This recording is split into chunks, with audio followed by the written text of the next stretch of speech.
जय हिंद दोस्तों। आज के इस वीडियो ट्यूटोरियल में क्लास दिल्ली पुलिस का प्रीवियस ईयर पेपर होगा और इस दिल्ली पुलिस के पेपर में आपको ऐसे तो मेरा एक चौथा वीडियो जा रहा है। एक सिलेबस का वीडियो आपको दिए थे और इसके बाद आपको दिल्ली पुलिस का प्रीवियस ईयर पेपर अभी डील कर रहे हैं आप। इसके बाद आपको जो भी सिलेबस में दिया गया है बस अभी प्रीवियस ईयर पेपर बताने का मतलब ये हुआ कि आपको बस एक आइडिया मिल सके कि आप कहाँ से क्वेश्चन बन रहा है और कैसा कैसा क्वेश्चन आपको बन रहा है। इसके लिए बस ये चीज़ आपको बताया जा रहा है। बाकी के लिए आप वीडियो में लगातार बने रहें। यदि चैनल पर नए हैं तो चैनल को शेयर करें, सब्सक्राइब करें ताकि एक दूसरे तक पहुंच सके और जिनको जरूरतमंदों तक ज़्यादा से ज़्यादा शेयर करने का कोशिश करें। बिना समय व्यर्थ किए हुए चलते हैं आज के पहले क्वेश्चन पे। आज का पहला क्वेश्चन आपका रहेगा, देख सकते हैं एक एक क्वेश्चन को आपको समझाने का कोशिश करते हैं। सबसे पहला मेरा क्वेश्चन है कि निम्नलिखित में कौन सा एक ईमेल सेवा प्रदाता यानी कि सर्विस प्रोवाइडर नहीं है। ठीक, इसका ऐसे तो सही उत्तर होगा खुद में, बाकी सबके बारे में हम आपको बताते हैं। सबसे पहले समझ लीजिए कि ईमेल होता क्या है। ईमेल कहने का मतलब है हुआ, ईमेल कहने का मतलब है हुआ electronic mail. Electronic mail, electronic mail कहने का मतलब कि इलेक्ट्रॉनिक मैसेज जो कि एक दूसरे तक हम लोग इंटरनेट का सहायता से एक दूसरे तक पहुंचा पाते हैं। और ईमेल सर्विस प्रोवाइडर कहने का मतलब ये होता है कि जो कि सेवा देने का काम करता है। सर्विस प्रोवाइडर यानी कि वो सेवा देता है, हम लोग उसके थ्रू क्या कर सकते हैं कि ईमेल एक जगह से दूसरे जगह तक भेज सकते हैं। तो सबसे फेमस जो सर्विस प्रोवाइडर है उनमें सबसे पहला आता है जीमेल। जीमेल के साथ याहू मेल, याहू मेल के साथ हॉटमेल भी उसी तरह से है सर्वर, और हॉटमेल के साथ रेडिट मेल। यानी कि ये सब क्या है, सर्विस प्रोवाइडर है। सर्विस प्रोवाइडर कहने का मतलब सेवा प्रदाता, यानी कि हम लोग इसके सहायता से क्या कर सकते हैं कि एक दूसरे तक मैसेज आसानी से हम लोग भेज सकते हैं। ठीक, इसका सही उत्तर होगा कुकमेल। कुकमेल का कोई दूसरा उत्तर नहीं, बाकी सब सर्विस प्रोवाइडर ही। बाकी आप देख सकते हैं क्वेश्चन आईडी यहाँ पे दे रखे हमें, ठीक ना। सारा प्रीवियस ईयर क्वेश्चन का ही पेपर रखने का है। आते हैं अगले स्लाइड पे, अगले क्वेश्चन पे। मेरा भरसक प्रयास है कि आपको एक क्वेश्चन के माध्यम से दो चार क्वेश्चन आपको डील करते चले ताकि आपको परेशानी ना हो। क्वेश्चन ये है कि एमएस वर्ड में पहले से मौजूद डॉक यानी कि पहले से मौजूद फाइल को खोलने के लिए निम्नलिखित में से किस कीबोर्ड शॉर्टकट का उपयोग किया जाता है। आप एक बात जरा गौर करिए कि जितने भी पेपर आपके प्रीवियस ईयर आपको डील करे हैं, अभी तक का अनुभव मेरा ये कहता है कि सबसे अधिक पूछे गए प्रश्न हैं वो आपको शॉर्टकट किससे पूछे गए हैं। यानी कि शॉर्टकट की आपके लिए बहुत इंपॉर्टेंट है, बहुत जरूरी है। और आप शॉर्टकट की यदि याद करते हैं तो एक एक नंबर इस तरह के जो क्वेश्चन आपके हैं वो कभी गलत नहीं होंगे, मतलब कभी गलत नहीं होंगे। सभी क्वेश्चंस को डील करने का कोशिश करते हैं, कभी ऑप्शन में रखते हैं। पहले पहले तो ओपन करने के लिए यहाँ पर सिंपल समझ लेना है कि पहले से जो फाइल सेव है उसको ओपन करने के लिए शॉर्टकट की क्या है। तब सेव किए गए फाइल को देखने के लिए उसका सही उत्तर होगा कंट्रोल के साथ ओ। इसका मतलब होता है ओपन एनी सेव फाइल, यानी कि सेव किए गए फाइल को क्या कर सकते हैं, देख सकते हैं। कंट्रोल एन का मतलब क्या होता है, न्यू डॉक्यूमेंट होता है।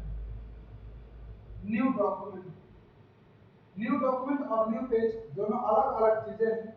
न्यू डॉक्यूमेंट का मतलब होता है कि कलेक्शन ऑफ पेज, यानी कि आप जब एक डॉक्यूमेंट ले लिए तो आप इस डॉक्यूमेंट में बहुत सारे पेजेस को जोड़ सकते हैं। एक डॉक्यूमेंट के अंदर बहुत सारा पेज लगा सकते हैं। ठीक, यहाँ पर आते हैं कंट्रोल इंटर। तो कंट्रोल इंटर का मतलब होता है, कंट्रोल इंटर का मतलब होता है कि एक नया पेज ऐड करना, न्यू पेज इंसर्ट करना। यानी कि आप काम कर रहे हैं और आपको काम करते करते एक नया पेज लेना होगा, आप कंट्रोल के साथ यदि इंटर बटन दबाते हैं तो भी आपको एक नया पेज मिल जाएगा। यानी कि नया पेज को लेने के लिए आप कंट्रोल के साथ इंटर बटन प्रेस कर सकते हैं। बाकी यहाँ पर सेव F12 का काम क्या होता है? F12 का मतलब होता है सेव एज MS वर्ड के लिए। तो यहाँ पर आपको दो बातें और समझना पड़ेगा कि सेव क्या होता है और सेव एज क्या होता है। सेव और सेव एज। सेव के लिए शॉर्टकट की होता है कंट्रोल प्लस एस और सेव एज के लिए शॉर्टकट की होता है F12। अभी जो कि अभी आपको बताया, सेव एज के लिए शॉर्टकट की F12 होता है, ठीक, F12। सेव और सेव एज में अंतर क्या है? तो सेव करने का मतलब आप जिस फाइल पर काम कर रहे हैं, आप उस फाइल को सेव करना चाहते हैं, उसके लिए कंट्रोल एस दबाइए। और सेव एज करने का मतलब कि आप सेव किए गए फाइल को डुप्लीकेट बना करके सेव करना चाहते हैं, उसके लिए आपको सेव एज करना पड़ेगा। तो उसके लिए शॉर्टकट की 12 बटन यूज करेंगे और सेव के लिए कंट्रोल के साथ एस बटन। चलते हैं अगले स्लाइड पर। और अगले स्लाइड का क्वेश्चन सब जरा ध्यान से देखिए और समझने का कोशिश करिए। Chrome browser, Chrome browser, Chrome browser समझते हैं? गूगल क्रोम, गूगल क्रोम का ही एक क्रोम ब्राउजर करता है। और ब्राउजर क्या होता है? तो ब्राउजर करने का मतलब एक तरह का सॉफ्टवेयर होता है जो कि वेब पेज को ब्राउज या फिर वेबसाइट को ब्राउज करने के लिए उसका उपयोग किया जाता है। अगर क्रोम ब्राउजर में डाउनलोड विंडो को खोलने के लिए, क्रोम ब्राउजर में डाउनलोड विंडो को खोलने के लिए निम्नलिखित में से शॉर्टकट की का उपयोग किया जाता है। कौन सा शॉर्टकट किसका है? इसका सही उत्तर होगा कंट्रोल के साथ जे, ठीक। बाकी सभी चीज को बताते हैं। कंट्रोल जैसे इसमें डाउनलोड का सही उत्तर हो गया। कंट्रोल एच से क्या होता है? रिप्लेस होता है, रिप्लेस। यह एमएस वर्ड में काम आता है। रिप्लेस का मतलब यह हुआ कि जैसे मान लीजिए कि आप किसी वर्ड को फाइंड किए, यानी कि फाइंड किए आप ए को और आप बदलना चाहते हैं ए को बी, इसके लिए रिप्लेस होता है। रिप्लेस मतलब री मतलब पुनः, प्लेस मतलब जगह देना, यानी कि आप ए की जगह पर किसको जगह दे रहे हैं? बी को जगह दे रहे हैं। उसके लिए शॉर्टकट की कंट्रोल एच होता है जो कि एमएस वर्ड में काम करता है। क्लियर? कंट्रोल टी से क्या होता है? तो कंट्रोल टी से न्यू टैब ओपन होता है, new tab open, new tab open होता है किसमें? तब क्रोम ब्राउजर में। यानी कि आपको एक नया टैब लेना होगा काम करते करते। जैसे हम आपको एक नया, मान लीजिए गूगल चला रहे हैं, आप एक टैब पर ऑलरेडी काम कर रहे हैं और एक आपको आप अलग से नया टैब आप जोड़ना चाहते होंगे, नया टैब लेना चाहते होंगे, आप इसके लिए शॉर्टकट की यूज करना पड़ेगा कंट्रोल प्लस टी, ठीक है। कंट्रोल शिफ्ट की का काम क्या होता है? जरा इसको गौर करेंगे। इसका काम होता है जैसे आप इस ब्राउजर इस पेज पर काम कर रहे हैं, इस टैब में काम कर रहे हैं और बाय द वे आपसे भूलवश इसको क्लोज कर दिए। आप जब इसको क्लोज कर दिए तो इसको दोबारा आप ओपन करना चाहते होंगे, जो क्लोज टैब है उसको ओपन करना चाहते होंगे, उसके लिए शॉर्टकट की आपका होता है control plus shift plus T. यानी कि कह सकते हैं कि ओपन एनी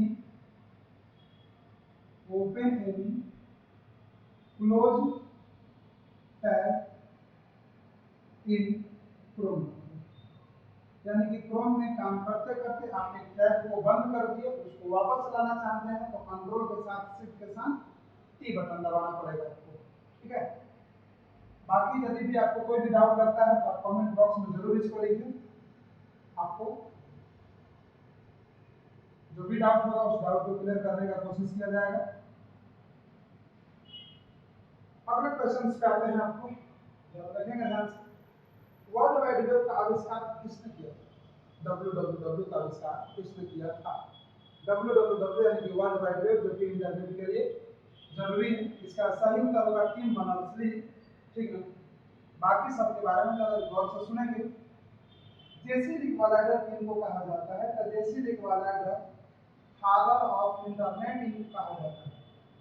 यानी कि फादर ऑफ इंटरनेट क्यों कहा जाता है? क्योंकि सन 1962 ईस्वी में इन्होंने इंटरनेट इस्टेब्लिश होने का अपना पहला कथन दिए थे। इंटरनेट इस्टेब्लिश यानी इंटरनेट का स्थापना होने का पहला कथन इन्होंने दिया था 1962 ईस्वी में, अतः इनको इंटरनेट का जनक भी कहा जाता है। बिल गेट्स के बारे में आप लोग जानते होंगे, जो कि माइक्रोसॉफ्ट कंपनी है। इस माइक्रोसॉफ्ट कंपनी के एक ऑनर है, मतलब माइक्रोसॉफ्ट कंपनी की लीडर है, ठीक ना। बिल गेट्स का और श्याम सुंदर गोयनका कौन है? तो श्याम सुंदर Goenka tally solution private limited, tally solution private limited में एक वैज्ञानिक कह सकते हैं जिन्होंने टैली एप्लीकेशन को बनाने का काम किया, जिन्होंने टैली एप्लीकेशन को बनाने का काम किया था, यानी ऐप डेवलपमेंट का काम इन्होंने ही किया था। ऐप डेवलपमेंट का काम किया था इन्होंने। कब डेवलपमेंट किया था? 1986 ईस्वी में। 1986 ईस्वी में इन्होंने टैली बनाने का काम किया, लेकिन रिलीज किए थे 1990 में। रिलीज किए थे 1990 में इन्होंने रिलीज की, ठीक है। आप देख सकते हैं इसी तरह से कि एक क्वेश्चन के साथ आपको 4 ऑप्शंस को रीड करते चले, ठीक है। यहाँ से आप एक के साथ आपको 4 प्रश्नों के उत्तर आपको पता चलेंगे, और हो सकता है कि वही क्वेश्चन आपको आगे भी देखने को मिल जाए। अगला क्वेश्चन आप देख लीजिए। अगला क्वेश्चन कह रहा है कि एमएस वर्ड के संबंध में निम्नलिखित में से कौन सा कथन असत्य है? ठीक है, कौन सा कथन इसमें गलत? तो इसका सही उत्तर होगा एक टेबल में स्लाइड इंसर्ट कर सकते हैं, ठीक है। बाकी सब हम आपको समझा रहे हैं।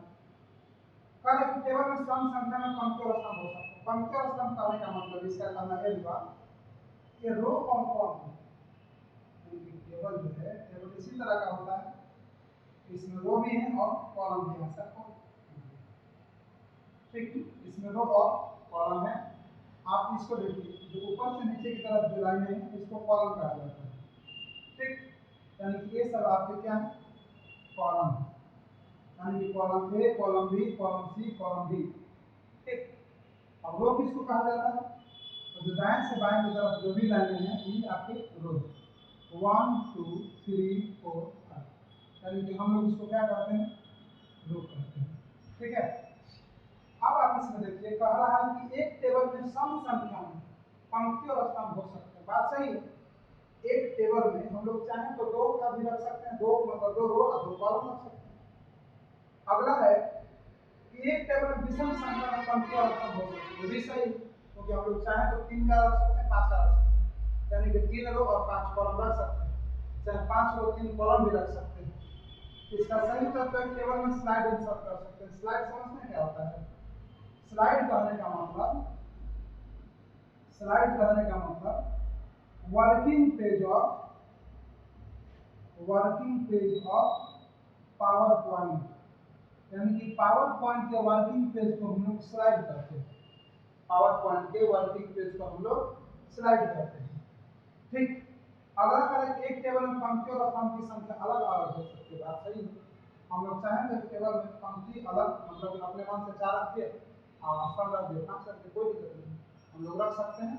अब इसका सही उत्तर होगा एक टेबल में स्लाइड इंसर्ट कर सकते हैं, मतलब एक टेबल में स्लाइड हम लोग इंसर्ट नहीं कर सकते, जबकि कर सकते हैं, अतः कथन असत्य है। अगले प्रश्न पर आते हैं, और अगले प्रश्न पर आने के बाद आप ध्यान से देख सकते हैं। निम्नलिखित में से किसे बाइनरी फाइल फॉर्मेट के नाम से जाना जाता है? उसे एमएस वर्ड के पुराने संस्करण जैसे एमएस वर्ड 1997 और से 2003 तक उपयोग किया जाता था। इसका सही उत्तर एमएस.डॉट होगा। अब बाकी एक्सेल्स क्या आपको यहाँ पर समझना पड़ेगा। एक्सटेंशन नेम का मतलब होता है अतिरिक्त नाम, ठीक है। जितने भी एप्लीकेशन सॉफ्टवेयर होते हैं उसके कुछ न कुछ अतिरिक्त नाम होते हैं, कुछ न कुछ अतिरिक्त नाम होते हैं। तो इसका सही उत्तर .doc होगा, ठीक है। अब एक्सेल क्या है, एक्सेल्स क्या है यहाँ पे, तो ध्यान से देखिए। ये वाला जो एक्सटेंशन दे रखा है एमएस एक्सेल का एक्सटेंशन है, एमएस एक्सेल का एक्सटेंशन है। डायरेक्टली सीधे क्वेश्चन में आते हैं की एक्सटेंशन किसका है, डॉट जेपीजी और डॉट बीएमपी किसका है, एमएस पेंट का एक एक्सटेंशन है। एमएस पेंट का एक्सटेंशन नाम मतलब एमएस पेंट का एक अतिरिक्त नाम है। ठीक, बाकी यदि हम और एप्लीकेशन की बात करें तो नोटपैड का एक्सटेंशन नेम जो होता है वो डॉट टीएक्सटी होता है। वर्ड पैड का एक्सटेंशन नेम की बात करें तो डॉट आरटीएफ होता है, जिसका पूरा नाम होता है rich text format. Rich text format. Photoshop का जो होता है फोटोशॉप का होता है डॉट पीएसडी। पेज मेकर का होता है डॉट पीएमडी। पेज मेकर का डॉट पीएमडी। कोरल ड्रॉ का होता है डॉट सीडीआर। कोरल ड्रॉ का होता है डॉट सीडीआर। ठीक, इस तरीके से सब एक नंबर के क्वेश्चन बनाए जा सकते हैं जिसका एक्सटेंशन नेम क्या है। स्लाइड आगे करते हुए अगले क्वेश्चन पे जा रहे हैं और यहाँ से आप देख सकते हैं अगला क्वेश्चन मेरा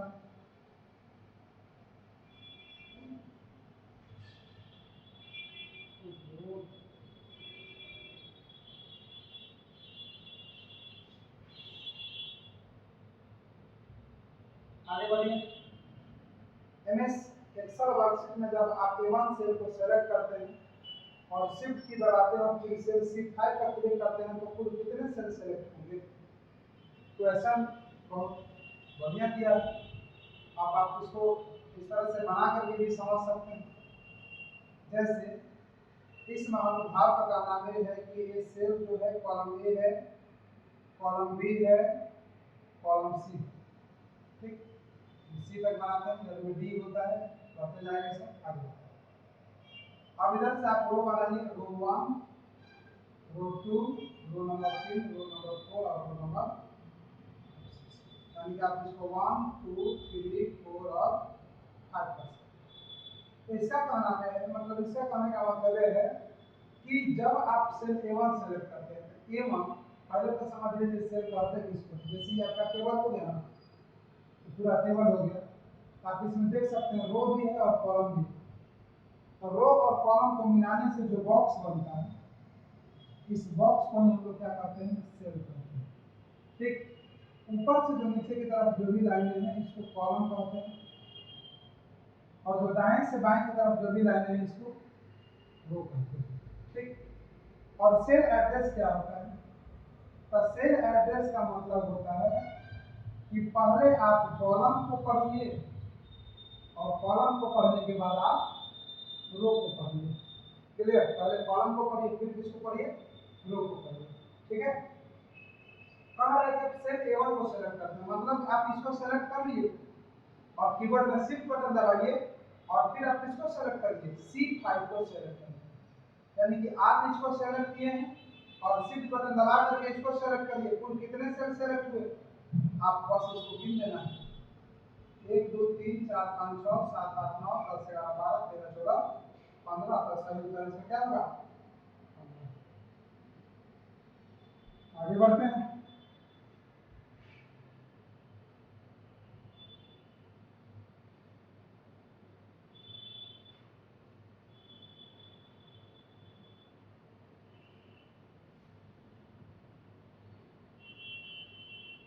अगले क्वेश्चन पर आते हुए कह रहा है कि निम्नलिखित एक्सेल फार्मूला का परिणाम क्या होगा, मतलब रिजल्ट क्या होगा।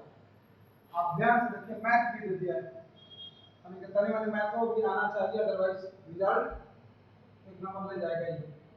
अब देखिए कह रहा है कि 8/4 पावर 2, यानी कि हम लोग इसको एकदम ऐसे भी लिख सकते हैं अपने सरल भाषा में। 8 को 4 से भाग दीजिए और इसका है कि पावर 2 स्क्वायर, इसका मतलब होता है स्क्वायर। ठीक है, स्क्वायर रूट ये कौन नहीं जानता है। यानी कि 8 4 2 हो गया, डायरेक्टली 2 का स्क्वायर निकाल दीजिए ना, 2 का स्क्वायर कितना होगा, सही उत्तर इसका क्या हो जाएगा, 4 इसका सही उत्तर। बताइए इस तरह का क्वेश्चन देगा और आप कहेंगे कि नहीं बन रहा है, मतलब कि थोड़ा बहुत मैथ आ रहा है तो कंप्यूटर आसान है। एमएस एक्सेल में मैथ का कुछ कुछ क्वेश्चन देता है, और अभी देखिए तो इसमें ज़्यादातर इसमें यही क्वेश्चन दिया है। तो इसमें से क्वेश्चन है कि निम्नलिखित में कौन सा कथन सत्य है, जबकि आपका क्वेश्चन थोड़ा सा गलत है, ठीक ना। आप आईडी नंबर देख सकते हैं, यहाँ पे आईडी है, इसका सही होगा क्वेश्चन टाइप मिस्टेक है, असत्य है। कौन सा कथन है इसमें? असत्य है। एमएस वर्ड में पिक्चर इंसर्ट नहीं कर सकते, इसका सही उत्तर यही है, असत्य। असत्य मतलब कि गलत बात, जबकि हम लोग एमएस वर्ड में पिक्चर इंसर्ट कर सकते हैं। दूसरा कह रहा है कि एमएस एक्सेल में कैलकुलेशन हो सकता है, बात सही। एमएस एक्सेल में हम जोड़ घटाव गुणा भाग कर सकते हैं। ईमेल आईडी में डॉट कैरेक्टर का उपयोग किया जा सकता है, ये बात सही। हम लोग किसी का भी ईमेल आईडी बनाते हैं, जैसे मान लीजिए हम बनाते हैं इसमें सासाराम बॉयज @gmail.com, इसमें डॉट का यूज हुआ नहीं, ठीक। ये भी बात हम साफ कर रहे हैं। यहाँ पर क्या किया, एमएस पावर पॉइंट में काम करने वाले पेज को स्लाइड कर देते हैं, ये बात सही। पावर पॉइंट को जस्ट आपको पहले ही बताया कि पावर पॉइंट में वर्किंग पेज को हम लोग क्या कहते हैं, पावर पॉइंट वर्किंग पेज को हम लोग स्लाइड करते हैं, यानी कि पावर पॉइंट में जिस पेज पर काम होता है उस पेज को हम लोग स्लाइड के नाम से जानते हैं। और एमएस एक्सेल में जो काम होता है, एमएस एक्सेल में जो काम होता है जिस पेज पर, उसको शीट कहते हैं। शीट चाहे वर्कशीट कहते हैं, शीट चाहे वर्कशीट कहते हैं। इसका सही उत्तर ऊपर वाला हो। आगे बढ़ते हैं अगले क्वेश्चन पर।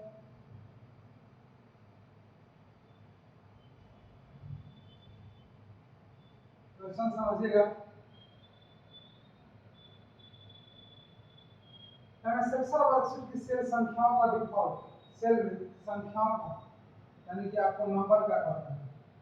सेल में संख्याओं का डिफॉल्ट क्षैतिज संरचना और जनरल अलाइनमेंट क्या होता है, यानी कि जब आप नंबर देखते हैं उस नंबर का राइट मतलब उसका अलाइनमेंट क्या होता है, इसका सही उत्तर राइट होना चाहिए। यदि यही टेक्स्ट का पूछ देता, यानी कि यदि ये नंबर का पूछ रहा है तो नंबर का इसमें डिफॉल्ट अलाइनमेंट राइट होगा, और जब यही टेक्स्ट का अलाइनमेंट पूछ देता तो टेक्स्ट का अलाइनमेंट आपका इसमें लेफ्ट होगा, ठीक।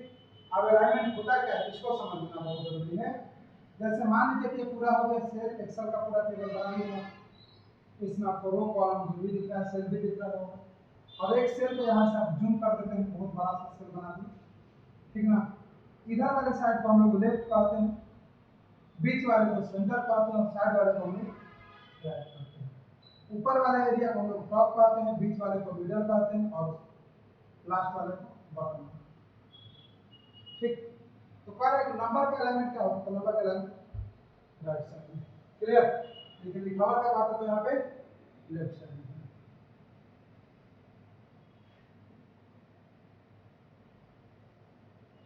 अगले क्वेश्चन पर आते हैं, और अगले क्वेश्चन को जरा ध्यान से समझेंगे। क्वेश्चन है कि एमएस एक्सेल डिफॉल्ट रूप में कितने वर्कशीट खुलते हैं। ये बहुत आसान सवाल है, इसका सही उत्तर 3 होगा। यानी कि क्वेश्चन कह रहा है कि जब आप एमएस एक्सेल चालू करते हैं तो यहाँ पर शीट की संख्या दिखाता है, शीट 1 शीट 2 और शीट 3, यानी कि 1 2 3 कितने बाय डिफॉल्ट खुलते हैं, तो सही उत्तर इसका क्या होगा, 3 ही बाय डिफॉल्ट खुलते हैं, ठीक है। एमएस एक्सेल में वर्कशीट की संख्या 3 ही खुलते हैं। अब यहाँ पर आपको समझ लेना होगा वर्कशीट क्या होता है। वर्कशीट यानी कि कह सकते हैं ना हम लोग कि working page of Excel is known as worksheet. और यही यदि करता है वर्कबुक क्या होता है, तो वर्कबुक कहने का मतलब ये हुआ कि collection of worksheet, collection of worksheet, यानी कि वर्कशीट के कलेक्शन को हम लोग क्या बोलते हैं, वर्कबुक बोलते हैं। वर्कशीट के कलेक्शन को क्या बोलते हैं, वर्कबुक बोलते हैं। अगले स्लाइड पर आते हैं और अगले स्लाइड के क्वेश्चंस को डील करने का कोशिश करते हैं। क्वेश्चन बहुत जबरदस्त है, आप देख सकते हैं। क्वेश्चन है कि एक एमएस वर्ड डॉक्यूमेंट में पैराग्राफ को इंडेंट करने के लिए निम्नलिखित में से किस कीबोर्ड शॉर्टकट का उपयोग किया जा सकता है, यानी कि कीबोर्ड शॉर्टकट की मामला है और पैराग्राफ को इंडेंट करना है। यानी कि पैराग्राफ में दो चीज होता है, ध्यान से समझ लेंगे। पहले पैराग्राफ में दो चीज होता है, एक होता है इंडेंट और एक होता है स्पेसिंग। इंडेंट क्या होता है और स्पेसिंग क्या होता है, ध्यान से सुनिए। जैसे मान लीजिए कि कोई भी पैराग्राफ हो गया, कोई पैराग्राफ हो गया, पैराग्राफ के लेफ्ट साइड में और पैराग्राफ के राइट साइड में, पैराग्राफ के लेफ्ट साइड में चाहे पैराग्राफ के राइट साइड में यदि जगह को एडजस्ट करना होगा, जगह को कम करना होगा, जगह को ज्यादा करना होगा, उसके लिए हम लोग इंडेंट ऑप्शन का इस्तेमाल करते हैं। और यदि पैराग्राफ के ऊपर में और चाहे नीचे में, मतलब पैराग्राफ के ऊपर में चाहे पैराग्राफ के नीचे में आपको यदि जगह एडजस्ट करना होगा, उसको हम लोग स्पेसिंग करते हैं। क्लियर? तो इंडेंट का सही शॉर्टकट की होता है कंट्रोल के साथ एम। ठीक ना, आपको यही चीज यहाँ पे दे रखा है, इसका सही उत्तर कंट्रोल के साथ एम। अब इसका ऑपरेशन करते हुए कंट्रोल जेड का मतलब क्या होता है, अनडू होता है। अनडू का मतलब क्या होता है, वन स्टेप बैक होता है। वन स्टेप बैक यानी कि एक स्टेप पीछे है। ठीक है। कंट्रोल ओ से क्या होता है, ओपन होता है, यानी कि सेव किए गए फाइल को आप देख सकते हैं। ओपन सेव फाइल यानी कि सेव किए गए फाइल को देख सकते हैं। कंट्रोल प्लस आई से क्या होता है, तो कंट्रोल आई से इटैलिक होता है। इटैलिक क्या है, तो स्लाइन इफेक्ट होता है। स्लाइन इफेक्ट मतलब लिखावट हल्का सा तिरछा लिखिए। जैसे आपको राम लिखना होगा तो इसमें इटैलिक कर दिएगा तो हल्का सा आर ए एम, मतलब झुका हुआ है। क्लियर? बातें आपको सब कुछ को बताते चलेंगे, आगे बढ़ते हैं।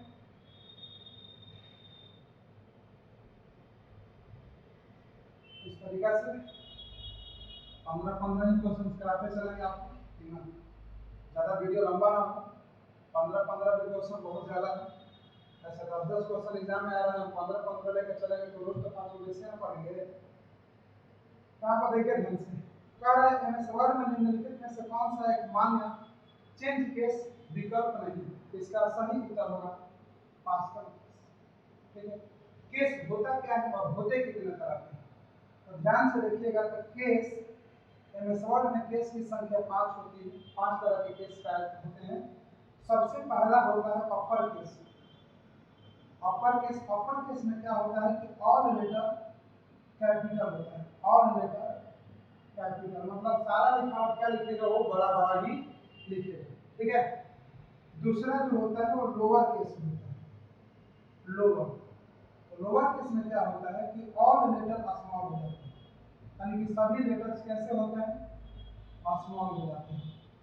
और अगला जो हम लोग का तीसरा क्वेश्चन, तीसरा केस, तो इसमें होता है कैपिटलाइज ईच वर्ड।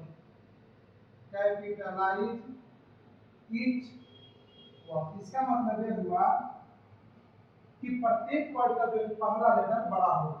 यानी कि जैसे आप लिख रहे हैं राम, तो आर बड़ा होगा राम, इज लिखना है आई बड़ा होगा यस, ए बड़ा ही, गुड में जी बड़ा, बाकी सब छोटा, वाई में भी बड़ा, बाकी सब छोटा। यानी कि प्रत्येक वर्ड का पहला क्या होगा, बड़ा। प्रत्येक वर्ड का पहला बड़ा होगा। और एक होता है टगर केस, चौथा। तो टगर केस में क्या होता है, जरा ध्यान से देखेंगे। टगर केस कहने का मतलब कि जस्ट इसके उल्टा, यानी कि पहला अक्षर छोटा, बाकी सब बड़ा। पहला अक्षर छोटा, बाकी सब बड़ा। पहला अक्षर छोटा, बाकी सब बड़ा। टगर केस में जस्ट इसके उल्टा हो जाता है। और एक और होता है पांचवा केस, सेंटेंस केस जिसको कहते हैं। तो सेंटेंस केस में क्या होता है कि पैराग्राफ का यानी कि यदि कोई पैराग्राफ है तो पैराग्राफ का फर्स्ट लेटर क्या होगा, कैपिटल होगा, यानी कि सिर्फ पहला लेटर कैपिटल होगा। ठीक है। आगे बढ़ते हैं अगले स्लाइड पर। और अगले स्लाइड पर आने के बाद आपको यहाँ से एक क्वेश्चन है, पीओटी करके एसएमटीपी करके सिंपल मेल ट्रांसफर प्रोटोकॉल। अब यहाँ पर आपको समझना होगा कि प्रोटोकॉल क्या होता है। तो याद रखिए कि प्रोटोकॉल का मतलब होता है नियम। प्रोटोकॉल का मतलब होता है रूल, नियम। ठीक है ना, रूल मतलब नियमों का एक संग्रह क्योंकि जब हम लोग इंटरनेट चलाते हैं तो वहाँ पर प्रोटोकॉल ही काम आते हैं। इसमें कुछ टर्म आपको दे रखे हैं, इसका फुल फॉर्म बताने का काम कर देते हैं।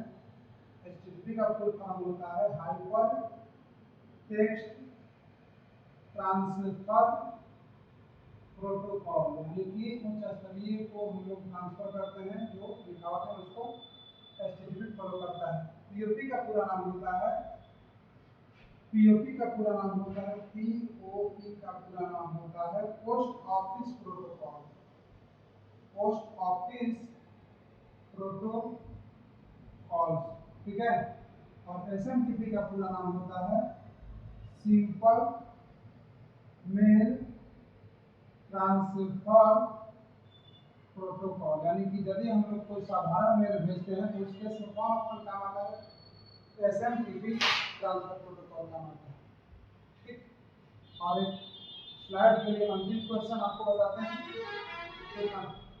15-15 क्वेश्चन का ही सेट रखेंगे ताकि वीडियो ज़्यादा लंबा ना हो, बाकी रेगुलर हम लोग बने रहेंगे।